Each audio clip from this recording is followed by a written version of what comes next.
Pwede kang mawala ng work dito anytime. Mm. Yung visa mo may expire. Mm. 'Di ba? Yung mga ganun na chance ba na may isip mo mag for good na lang. Mm. Kaysa nandito ka, magti-TNT ka, Mm. wala kang, hindi ka mabubuhay dahil wala ka nun. Ito, di ba? Ang Mag for good sa mag-for Pinas, good di sa ba? Pilipinas. Matira sa probinsya. Sa probinsya, yung relax lang. Mm. Kasi sa akin, iba yung pakiramdam ng nasa Pilipinas ako eh. Alam mo yun? Lalo na ako kasi outgoing person ako. Yung maliit mong ipon, kung gusto mong mas ma-utilize siya, dali mo sa Pinas.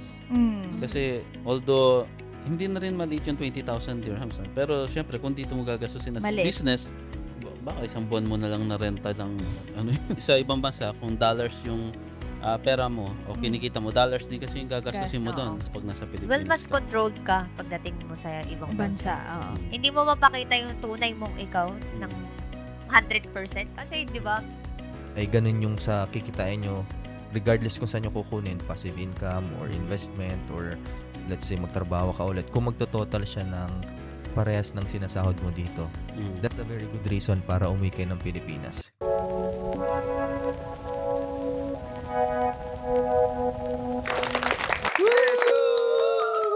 Welcome back sa Welcome! bagong episode ng Expat Ako It's been a week. Podcast. It's been a week. Wow. Oh, it's been a week.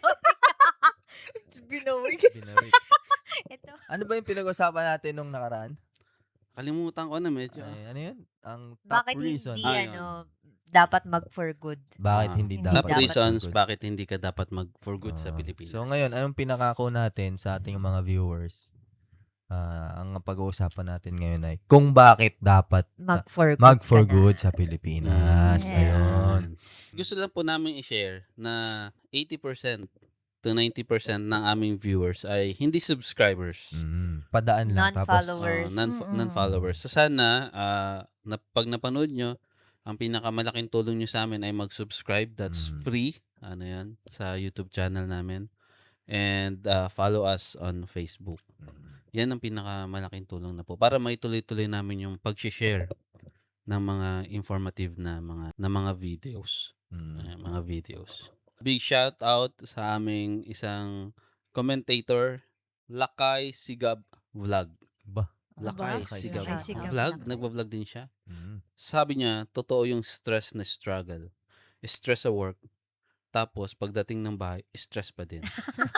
Exactly, di ba? Ah. Typical OFW experience. Yes. Shout out sa inyo. Shout out. Shout out sa iyo. Ano. Okay. So, continue sa ating topic. So, kayo girls, sa tingin nyo, what are the top reasons na dapat tayo mag-for good tayo sa Pilipinas? Ako, sige.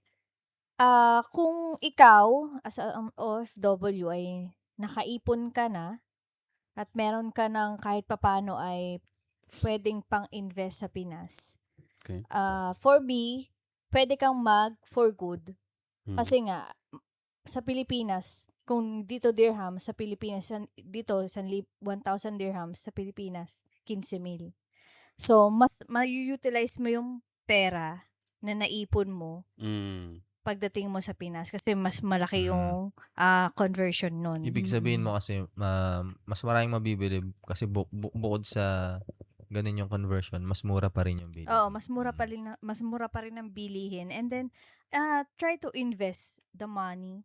Kasi hindi naman pwedeng pag-uwi mo sa Pinas is yun yung pagiging pang-araw-araw mong gastusin. So yung make sure yung naipon mo sa Pilipinas is pang negosyo mo, dun mo i-utilize ng maayos. Kesa nandito ka sa kung halimbawa 20,000 dirhams, pero sa Pilipinas syempre magkano yun?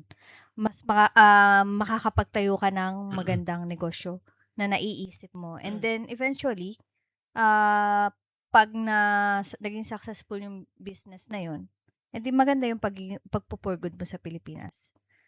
For me, yun yung So, kung gusto mong itayo yan ng business, mas okay na Sa isugal mo yan sa Pinas. Pilipinas kasi sa ibang bansa, kung dollars yung pera mo o kinikita mo, dollars din kasi yung gagastusin mo Gas. doon. So, pag tinayo mo yun ng business, for example, meron kang sa dirhams na lang kasi masaulo natin yung dirhams.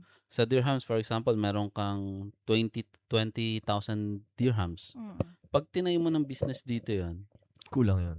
Maliit Kulang, yun. oo, Maliit maliit. yun. Pero pag dinala mo sa Pilipinas, that's more than 300,000. Tama ba? Oo. 300,000. 160, Oh, so 160, 360, 320,000. 32. 320. Ay, marami ng business yung magagawa mo doon. Unlike sa magagawa mo pag ginamit mo siya dito sa Dito ibang sa bansa. ibang bansa. So, utilization. Yung maliit mong ipon, kung gusto mong mas ma-utilize siya, dali mo sa Pinas. Kasi, although, hindi na rin maliit yung 20,000 dirhams. Pero, syempre, kung dito mo gagastusin na Maliit. business, baka isang buwan mo na lang na renta lang, ano yun, pabayad mo lang sa, ano yun eh. Expenses Hindi mo pa nga aabot sa renta Mga yun luho mo. Oo. Oo. I mean, kung itatayo mo siya ng business, para ano lang yun, sa licenses lang siguro. Ang license nasa mga gano'n. Yung blueprint pa, mas mahal pa yung magbo-blueprint ka pa. Mm. Eh kung sa Pilipinas yun, walang blueprint doon. Under the name. Lagay ka lang ng... Lokal tayo Ano doon yan? Lokal tayo sa Pilipinas. Ayun. Anyway, so isa pang reason para sa akin kasi. At the end of the day, Pilipino tayo eh. Mm. 'Di ba? Kung ikaw ay patriotic talaga at mahal na mahal mong Pilipinas, doon yung family, nandun yung mga family. Yung sadyang close talaga sa family at sa mga friends. Na hindi naman magmamigrate yung family mo sa Pilipinas sa ibang bansa na walang, let's say, walang opportunity na ganun. Mag-for good ka sa Pilipinas kasi tatanda ka din dito. So kung mahalaga sa iyo ang family, yung pagsasama-sama, yan, mag-for good ka sa Pilipinas. Kung yan ang iyong one of your top priorities. Tatanungin ka, Franz, kung uuwi ka ng Pilipinas dahil nga visitors ka lang dito, paano mo siya masasabi? Paano mo siya ma-i-explain? Ano advantage? Pwede kang mawala ng work dito anytime. Mm. Yung visa mo may expire. Mm. 'Di ba? Yung mga ganun na chance ba na may isip mo mag for good na lang. Mm-mm. Kaysa nandito ka, magti-TNT ka, Mm-mm. wala kang, hindi ka mabubuhay dahil nawalan ka ng work all of a sudden. Diba? So dito, ibig sabihin ba sa Pilipinas mas competitive?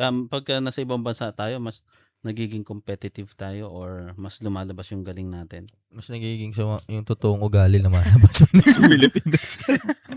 O pag nasa ibang bansa ka yun? Sa Pilipinas.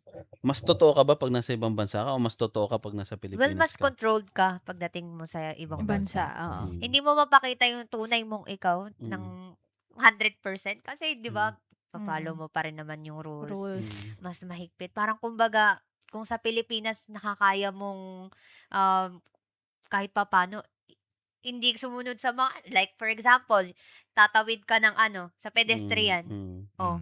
Pag wala nakatingin, 'di ba? Sa Pinas, Sa ibang bansa kasi, pwede tayong ma-deport. Oo. Sa Pilipinas, sa kanyo Walang kami, deport. deport ko Dito kami sa kami. probinsya. Ang point kasi doon is, comfortable tayo sa Pilipinas eh. I at mean, home. at feel at home. Kasi taga doon talaga taga tayo. doon tayo. eh. lokal tayo dun eh. Lokal tayo Iba pa doon. rin kasi yung iba yung isang iba pa rin yung isang Pilipino na nakatira sa Sa Pilipinas. Pilipinas. Oo. Pilipino ka. Ano tapos yung nakatira sa feel? Pinas. Ako kasi, di naman iba sa inyo, lalo sa ito. Di naman iba sa iyo or secret sa iyo na yun ang pinakauna kong gusto, di ba? Ang Mag for good sa mag-for Pinas, good di ba? sa Pilipinas. Manira sa probinsya. Sa probinsya, yung relax lang. Oo. Kasi sa akin, iba yung pakiramdam ng nasa Pilipinas ako eh. Alam mo yun? Lalo na ako kasi outgoing person ako. Oo. So, bawa gusto ko ng, medyo malungkot. Punta lang ako doon sa mga tropa. Ganyan, tapos lang tatambay ka doon. O kaya pupunta sa mga Ride pinsan. tayo. Ride tayo. Punta sa mga pinsan, mag-ano Totoo lang. yan. Ano gagawin natin yan? Wala, kuha tayo ng ID ng tupad. Ano yung tupad? Hindi ko alam. Walis. Di ba, walis? Oo. Pa-picture ka na walis, 5,000 yun. Oo, may bayad. Magwawalis Hindi, ka. dapat Hindi ko alam yun. magwawalis ka. Ba't rin alam ni Franz Dapat, yun? di ba? Dito wala yun. Kaya magpurugod siya may tupad sa Pinas. Magwalis ka lang, may 5,000 ka na. May 5K ka na? Oh, Yes. may oras yun. Nagwalis ka. So, syempre, local tayo doon. Ang ginagawa na, basta makuha na ka ng picture, Alis umuwi ka na. Pag nasa yung picture, 5,000 na. Kasi, may mga pa-allowance yung gobyerno sa atin. Meron kang 4-piece na pwede mong pang-reband. Pang-reband? 4 piece pero Diba? pang-riband. No? Di ba? So, Oo. for good ka sa Pinas, may libre kang pang Kaya ang dami nagre-reklamo ng mga middle class. Yes, yung mga totoo. nagbabayad ng tax Hindi, sa positive atin. tayo ngayon. Positive. Oo nga. Ay, actually, Cut, cut, cut. oo nga eh. Positive nga tayo Positive nga ngayon yun eh. Positive yun para sa Pinas eh. Kasi positive, tupad 5K. Oh, di ba? Oo, positive yun. Positive No? yun. Hindi, Good sinabi, job, good sinabi niya kasi nagreklamo yung middle class. Hindi, wag mo na yun. Sa Pilipinas pati kasi, ang sarap nung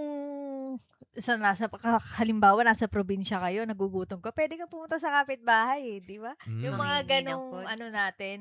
yung mga ganong tradition natin na pag pumunta ka lang sa kapitbahay, ikaw ba yan? Tara, kapit tayo. Oo. Ganon. Tsaka walang piyesta dito, ha?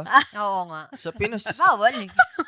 sa Pinas, kahit di mo kakilala, padang ka sa Batangas, di ba? Sa ano, Oo. pag fiesta sa Batangas, Oh, no? na-try ko yun first. Ang daming fiesta sa Batangas. Oh, dami. Kasi bawat bayan sa Batangas isanto. Santo Tomas. Mhm. Di ba?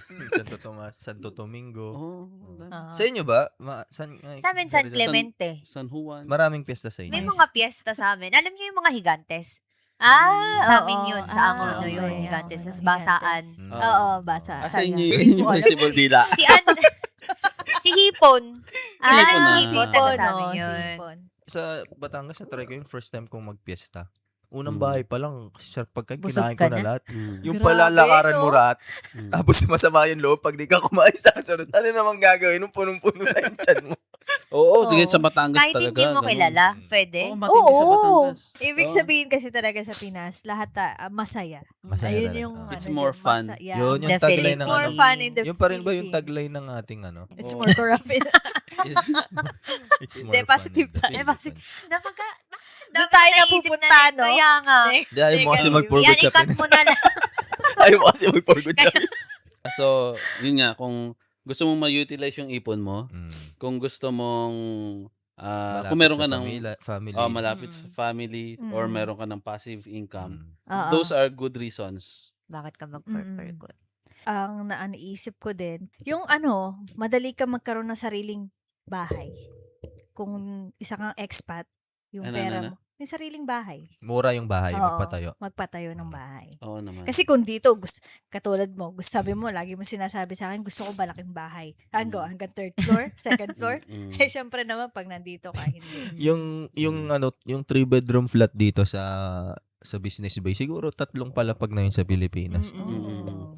Kasi siguro kung dito bibili ka ng bahay na, kasi nakikita ko mga 400,000 dirhams. Mm. Parang yun yung pinaka-floor, So, magkano? floor price ng okay na So, bahay. mga 4.8 million pesos yun. Ang ganda na sa Pilipinas. Pilipinas yun. Oo. Kung patayo ng bahay. Kung Oo, mapapatayo mo patayo sa ng land. bahay na may lupa. Bahay lang Oh, kasi yung lupa iba yun eh. Mahal. Oo. Hindi, I mean, siguro pwede na yun ng 50 square meter kasama lupa. Pwede na yun. Oh, kasi makukuha mo naman yung lupa ng nasa 100,000. Hindi. Hindi Nasa naman. less than 1 million eh. Oo, less than Nasa 1 million pwede. Conforme. Kung sa probinsya. Pero conforme. magkakomi. Oo. Isa pa, ito sa favorite reason Mm. ko. Kasi, aside sa, yun nga, kahit ba't ko gusto sa probinsya, kasi nature lover ako eh. Ayun, Mm. yun din ang sasabihin ko eh. Dito kasi, although nature lover ka, pang winter lang. Pag summer. Doon kasi, ayaw mo na eh, no? doon all seasons sa Ah. Pilipinas. Oo. Dito, pang winter lang. Pag summer, hindi mo na tayo nature lover. Tsaka yung ulan. Ang saya Sarap. pag umulan, no? Talagang Sanay na. naliligo ka pa. Not in all area, pero Ayun lang. sa ating Parang mas siyempre. gusto ko Ano dito ka? pag umulan. Kasi, Totoo ba? sa amin nga pag sinabi, today is raining 3 o'clock, so you go home now. Uwi na. Alas 12 pa lang uwi na. Go Sabi home pa ng na. manager ko, why you still here? I told you 2 times to go home. Sarap. Sarap. Hindi, joke Sana. lang. Cut mo yung direct kasi ayaw. Hindi, ganun din sa amin. Sa trabaho ko, pagka alam nilang Umulan uulan, na. magiging traffic yan, lalo na yung mga Kasi alam na taga bahala. Sharjah. Mhm. Nako Oo. sobra kasi namang gagabihin talaga sila. So, kung uuwi ng ganitong time, aagahan nila ng mga at least mga Yung 2 problema to to, 3 lahat hours. ng company ganun iniisip. Uy, Totoo maaga. yun. Traffic kayo. So, traffic. Oo. Sabay-sabay. Pumasok ka kahit may Pero kaya hanga din ako sa mga Pilipino kasi biro mo hanggang bewang na yung tubig. Kailangan mo pa rin pumasok sa Pumasok. trabaho. Uy, meron talaga. Oo, Yung meron. mga video nila, no? Mm. Talagang saan ka pupunta, papasok? Papasok, tapos nakangiti pag nadaanan ng ng Yan, camera. isa pa. Napakamasiyahin ng mga Pilipino. So, ano yun, ang gandang point nun. Kasi sa Pilipinas, ang ang gandang tumira sa Pilipinas kasi yung tropical yung ating ano eh, weather ba yun? Diba? No, Ikaw, weather. tol, kayo, Oo. hindi ba kayo talaga, ano? Kasi ako pagka dati, may motor ako, di ba? Pagka talagang masama yung ano ko, timpla ko or ano, magmumotor lang ako ng Nagro-road ano. trip ka Magmumotor lang ako kahit Road trip malapit kami lang. niya. Polo. Ah, Minsan sa sa ako taas. doon Maganda eh. din doon. Maganda doon. Magkakape ka doon. Oh, Mm. ganda Oh doon. my God. O kaya it's either gabi, Mm. ang ano, makikita mo yung mga City stars. lights. So, sinong kasama mo doon? Hello. Oo. Kasi ang ganda sa Pilipinas, kung sa totoo lang, kung maayos ang sahod sa Pilipinas at makukuha mo yung ano, yung lifestyle na meron ka sa ibang bansa. Yes. Hindi ka naaalis eh. I-ignore mo na yung crime, i-ignore mo na yung healthcare eh. Kasi One of the best. Oo, One kasi of the best mas yung... mas mapaprioritize mo yung matutuon yung pansin mo dun sa ganda ng ano eh, manirahan sa tropical country. Yung mga sceneries pa lang sa atin. Oo. Panalo na. Imagine yung mga, halimbawa na lang, yung mga ibang mga foreigners. Saan sila diba? nagre-retire? Sa Sa Pilipinas. Pilipinas. oo. Kasi Diba? mas malaki yung conversion ng kanilang, ang tawag doon, yung pension nila. Yung isa nating Diba? follower sa US, di ba? Si Sino? Christine. Oh, Hi, si Christine. Christine, Hello. anong ano niya? Iba na apelido Batukabe niya siya noon eh. Noon. Ngayon, iba Batukabe. na apelido niya kasi may So, asawa. nag-serve siya sa military doon. Mm. One of our followers. Diba sabi talaga niya yun. sa comment, no? Sa Pilipinas daw Oo. sila magpo-for good. Magpo-for good. Although nasa Sarap. US sila. Iba pa rin kasi yung saya. Oh, kasi At yung saka yung ano. yung pera nila, yung pension nila as military Mm. doon sa US, hindi ko lang alam kung ano yung husband niya. Pero siya na nasa military, basta yung pension nila hindi sapat kung sa US talaga Sa gagastos. Pinas ka titira, para kang Mas Paldo. comfortable. Paldo. Paldo Paldo, talaga. Paldo talaga. Oh, kaya ang goal ay magkaroon ng pension tapos umuwi ng Umuwi ng Pinas. Meron ba tayong pension dito? Dito, wala. Wala. Dito. Tayong gagawa Tayong ng ano gagawa nito, ng pension Nagawa ng natin. pension natin. pension natin. Siguro yung ano, podcasting, yeah. pension Pension. natin. pension natin. So yun. Ang outlet ko, to be honest, matulog eh. Mm. Ako matulog. O kaya malaro ng kung ano-ano. Kasi computer, wala kang pupuntahan cellphone, na oo. ano, di ba? Noon yung mag-isa ako. Pero ngayon may asawa na ako. Ay, Asawa ko yung outlet. Yeah. Tulog kayo ng asawa mo. Tulog kami. Cuddle. Di ako naniniwala na tulog lang kayo. So, di ba? So, kung babalikan natin yung mga sinabi natin, top reasons kung bakit ka dapat mag-for good sa Pilipinas is number one, utilization of ipon. Yes. Then kung may passive income ka na at gusto mo na mag-retire sa employment o maging employee, yan, mas magandang mag-invest doon kasi mas little yung risk. Sunod yung passive, family. then yung dahil family, Family, kasama yes. natin Tapos family yung, natin. yun nga, More fun. more fun sa Pilipinas, yung nature as it is Nature, ng yes. Pilipinas, Sceneries. being tropical country. Mm. At syempre, lastly, local tayo dun. Local tayo. Local tayo. Pinoy ako. Doon. Pinoy ako, podcast. Podcast. Eh, For good na lang.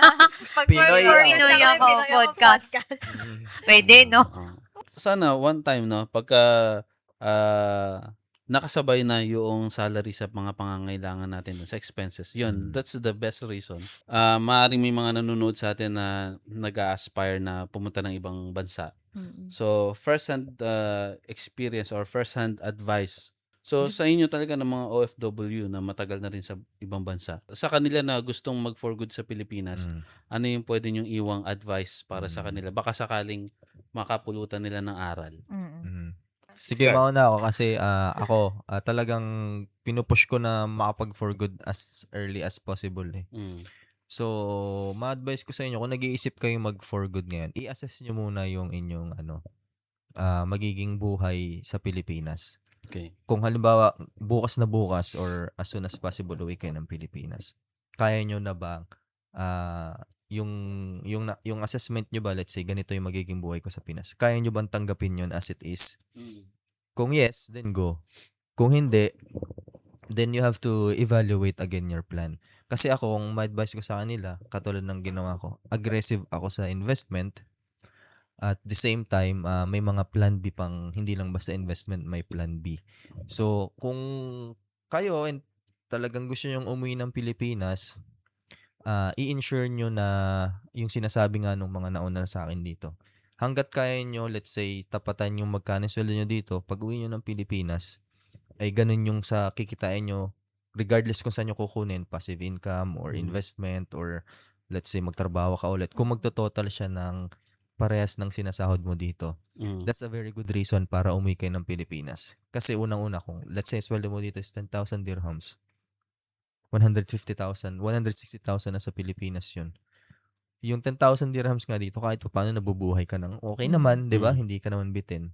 Na syempre, katulad yung sinasabi natin, kahit pa paano mas cheap pa rin sa Pilipinas. Pag dinala mo yung 160,000 sa Pilipinas, mas marami ka pa rin mabibili or mas may purchasing power pa rin yung pera.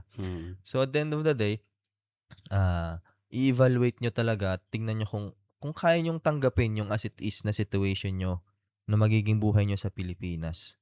At sa tingin nyo, sapat yun at para sa inyong pangangailangan at sapat yun para sa inyong kagustuhan, di mag-for good kayo. Totoo.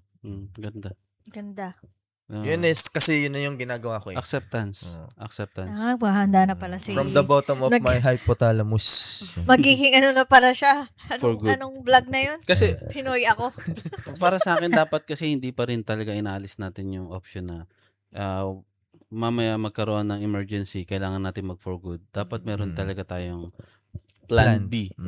Let's say it's not plan A or plan B, at least it's Consider one of the mo siya plans. sa mga isa siya sa mga plano. Meron kang Na, exit plan. ano yung babalikan natin sa Pilipinas? Ano yung may pupuntar natin? At least pagbalik natin doon, hindi tayo back to zero. Oo.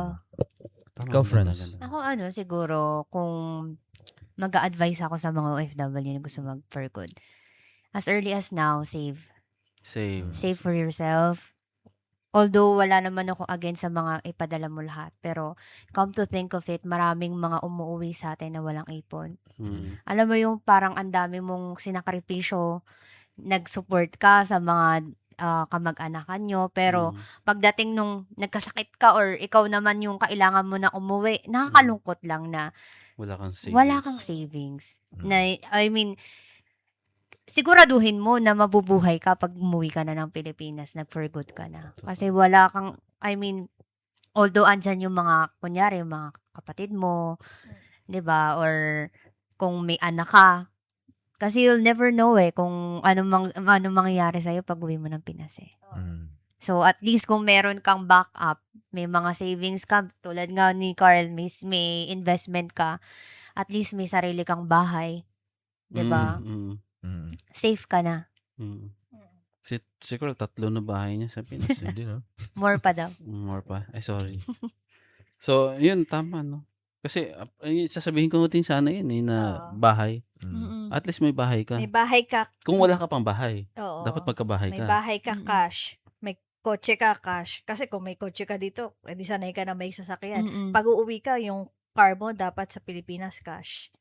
So, Oo, kailangan ganun. talaga pag-isipan mo, sabi ni Carl, pag-isipan mo, evaluate mo, acceptance, kung ganyan ang magiging buhay natin, dapat we have to accept it. Tapos sabi ni Yes. Franz, Save up as early as you can. dapat wag mo kalimutan yung sarili mo, na lahat ibinibigay mo na lahat. Or minsan doon, extended family pa. Dapat wag mo pabayaan na ma-zero ka din. Kasi ang nangyayari, may emergency fund ka para sa emergency ng iba. Ngayon, pagka nagkaroon ng problema sa ibang bansa, nawalan ka ng trabaho, ikaw yung maapektuhan kasi yung dapat gagamitin mo emergency fund, ginamit ng iba. Tapos sa huli, hindi ka na rin makakatulong sa kanila kasi napabayaan mo yung sarili mo, wala kang emergency fund. So, wala ka ng trabaho. Uwi ka ng Pilipinas na siguro. Walang nangyari sa pag-abroad mo. Kasi bigay ka ng bigay. So, kailangan mo rin maging, hindi naman madamot, pero frugal. Hindi ako nagmamalinis. Marami rin kaming mistakes sa budgeting. Kaya ito Yes. natutunan namin through our mistakes na sana wag na rin nilang maulit. Pag-aralan nyo mabuti kung saan nyo i-invest yung pera nyo habang nandito kayo sa abroad na kumikita kayo ng malaki. So, ipag-aralan nyo yung mga, kasi ang dami na sa YouTube. Kasi ang magagawa mo Apartment, lang naman talaga for now, kung ikaw ay hindi pa ganun ka into deep knowledge sa pagnenegosyo, ang magagawa mo talaga, kasi nandito ka, limited lang magagawa mo, hindi ka mauwi ng Pinas. Talagang totoo. mapupunta ka sa passive income. Yes. Hindi naman yun masama eh. As in, passive income is passive income. Or kung let's say, Apartments. wag mo lagay yung pera mo sa bangko, matutulog, di ba? Mababa yung value purchasing power gawa ng inflation. So, ang gawin mo, ibili mo ng lupa. 'Di ba? Kasi yung lupa nag-appreciate, 'di ba? Ibili mo siya ng mga or better yet, ibili mo ng gold kung kaya mo bumili ng gold. Mm. Tapos kasi yung gold, ideally, i-store mo siya, hawakan mo siya for long years. Let's say 5 years, 10 years, 15 years. So definitely mag-appreciate yung value. So yung mga ganong bagay na by that time na kailangan mo na siya, hindi mo lang pinatulog yung pera sa walang dahilan dyan lang. So at least, meron kang at least tumubo, let's say, sa ganong paraan na kahit na hindi ka ganon ka-aggressive. Mm. But at the same time, mag-aral ka pa rin. Maraming opportunity, maraming Maraming books. books. Oo. Tsaka magtanong kayo, ito importante to. Yung nakikita ko sa church halimbawa, or yung mga kakilala ko na matatanda sa akin na matagal na din, magtanong kayo. Walang masama magtanong at magbibigay sila ng tips. At yung mga natutunan ko lang din sa kanila.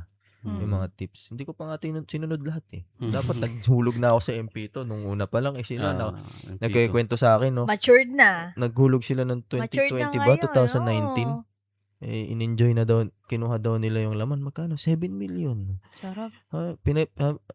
Yung 7 million. Tapos in-enjoy yung iba. Tapos binalik ulit sa Binalik ka MP2. sa MP2. Oo. Kaya importante na yung nasa abroad is hindi lang puro trabaho. Pag kumita ka na ng magandang salapi, enough na salapi, hindi yun natatapos doon. Kailangan pag-aralan mo kung saan mo siya gagamitin. Oo. At saka maganda ng ginawa mo, 'di ba, as investor, yung pag may kaibigan kang kakilala mo na Gusto magtatayo magtayo ng ng business, business. 'di ba, nakikiano ka? Itatry nyo. Pero syempre, hindi ibig sabihin nag-i-invest ka. Oo. Palaging tatama. Kaya nga, so pag-aralan pa rin mabuti, 'di ba? Every Pero kung business is a ganun, risk. Every business is a syempre, risk. may Pero mga walang talo. masamang sumubok, ha? Malay mo, mabumutas Pero 'yun, 'di ba? Ang unang-una mo daw titignan is risk. Mm. Calculate the risk, minimize the risk, and if the risk is not worth taking the risk, don't go for it. Mm. Kaya Dapat. dapat pagka pumasok sila sa investment, yung kaya nilang mawalang pera, yun ang invest nila. Mga real life na experiences, Namin. opinions na natutunan namin. At narinig namin. So kung meron kayong mga points na gusto nyong i-add or meron kayong, let's say, hindi agree dun sa mga sinabi namin, huwag kayong maya i-comment kasi para mabasa rin ng ibang viewer yan. Kasi syempre, mas maraming point of view, mas maraming idea, Oo. mas marami tayong matutulungan na Yes. mga na gustong matuto. Oo. Magkakaroon tayo ng guest soon na talagang tuturuan tayo how to correctly manage our finances. Yan, maganda yan. Yan. Maganda. So, soon. So, yun yung mga subok na. Kasi kami medyo subok pa lang ng konti. Yung mga tawag Saktang dun. subok lang yun. Veterano na Sila yung mga yun. mga pinagtibay ng panahon at ano yun? Disclaimer, hindi tayo financial advisor. Nag-share lang tayo ng opinion, good reasons kung bakit dapat mag-for good sa Pilipinas. So, yun yung punto na tinutumbok natin. Maaring subjective sa iba. Mm. So, i-share nyo yung mga ideas nyo at reasons. So, yun lang ang aming pinag-usapan at ating pag-uusapan ngayong episode na to. So, para sa mga susunod na exciting na episode or kung meron kayong magagandang idea na pwedeng pag-usapan, i-comment nyo at pwede naming i-consider yan sa mga susunod na episode. So, salamat sa panonood, guys. So, yun lang. See you next episode. Bye-bye. Bye. Palakpakan. Bye. Parang automatic na sa akin mag-outro to. Parang gusto ko nang i-outro na natin to.